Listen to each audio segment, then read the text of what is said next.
At papasukin muna natin ang report na manggagaling, ayan, sabi natin eleksyon. Ito, COMELEC, kinundi na ang nangyaring pagpatay sa isang election officer sa Lanao del Norte. Ibalita mo yan, Marriage number 29, Boy Gonzales. Boy.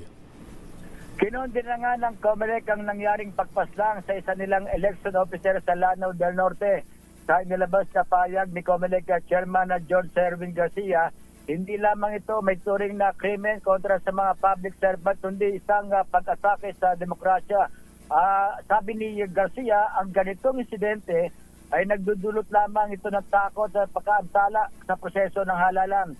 Bago itang pinaslang ang acting election officer na si Nunungan Lanao del Norte na si Mark Orlando Ballester II sa bayan ng Salvador, Lanao del Norte, kung saan inaalam pa ng COMELEC ang kompletong detalye sa nangyaring krimen. Nakikipag-ugnayan na rin ng COMELEC sa mga otoridad para sa investigasyon habang nakikiramay sila sa pamilya ng naulila. Gumagawa na rin na hakbang ang COMELEC upang hindi na maulit pa ang naturang insidente.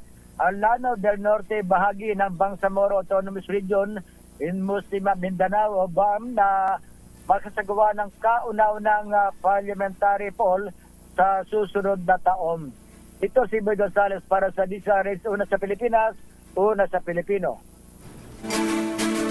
Maraming salamat, Boy Gonzales.